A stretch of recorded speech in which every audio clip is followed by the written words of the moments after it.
go and visit their website. It's 7cleanseas.com. That was terrible.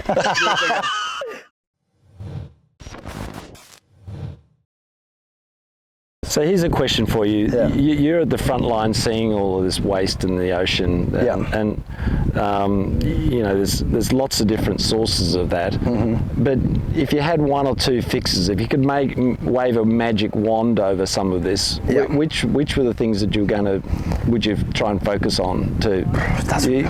I know it depends on the communities and where you're at. I mean, but maybe in this area. I think even go macro. I'll answer that in two ways. I think at a macro level, if we zoom out, what you see is a lot of these coastal communities are not paying collection fees for waste management, and they don't get that service as a result. Yeah.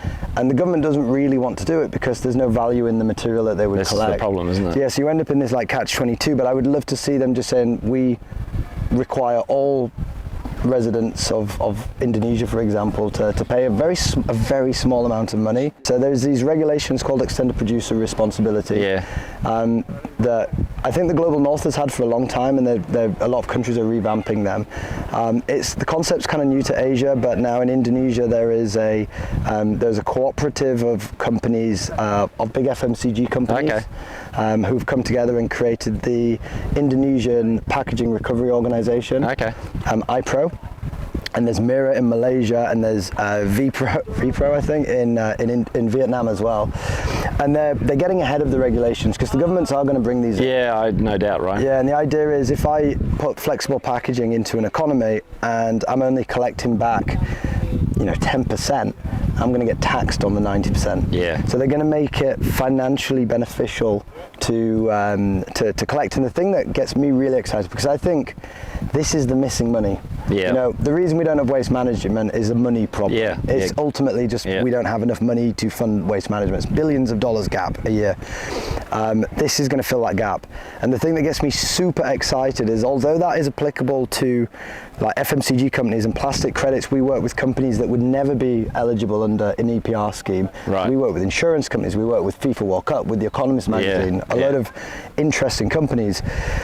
They play separate roles. Yeah. And we're starting to see those worlds come together a little bit. Right. And in the Philippines, they have now said that plastic credits can be eligible as criteria to satisfy your EPR regulations. Okay. So we're seeing. Well, that's a good start for you, and also for the environment, right? I mean, it's. Well, as a result, putting a value on it then, right? Exactly. And as a result, we're going to make an investment into Philippines in the next 6 months. Okay, cool. We're going to start a project in Manila. And that's why this needs to exist, because if there is an economic incentive for companies to go build waste management, it's going to happen organically. Yeah. So you fix the model, you fix the financing, and you fix the problem. Yeah, and there needs to be some awareness and education. There's got to be education program like in the schools. And even then, how do you stop it becoming a given? How do you stop them seeing it as a service? We're seeing in Kawal, actually, they're seeing it a bit as a service, and they'll come to us and they'll be like, oh, there's lots of plastic under my house, can you come and clean it up, please? Okay. So we try and explain to them that we're not paid by the government, we're choosing to be here, and we need a level of responsibility. Well, that's tough though, to explain that to people, right? It's very tough. Because they're not going to understand your model. No one gets it. No. I mean, to be honest, you explain it to people in finance and it still takes them a while to get their head around it. Yeah. So we keep it very simple in our communications. We are bringing outside money to build waste management projects to preserve the environment. Yeah, I do find it's interesting. You talk to some of the older generation in the villages that they reminisce about what it used to look like. And you talked about someone the other night, Diana. Yeah, that cleaned up. You cleaned up the beach, and suddenly blew my mind. Yeah, because she said, "Oh, this used to be a sandy beach." It used to be a sandy beach, and for reference, this beach was this deep of plastic, and it was brown, and it was dead, and it was awful. Like, you could see the plastic under the water. And we've been there for a year. Diana is our cleanup coordinator. She's absolutely great. And she said, look, when I was a kid, I used to sleep under the house because it was cool.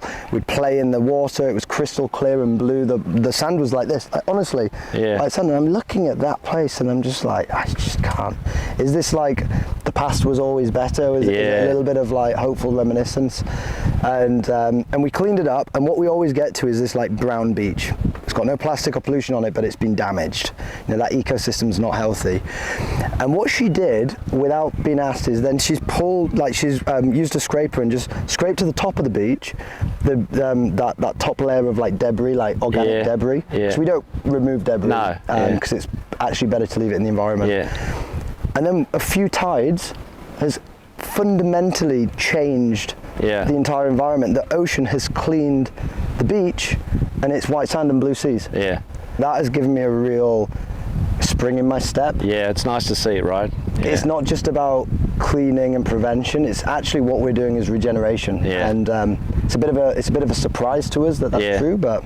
And that'll have a bit of a wake-up call to those communities that it actually is possible, right? And then they see it, and then it's like, oh wow, like actually, you know, Diana, her neighbour, has like 2 young kids, and like we were there filming some content about just this kind of restoration.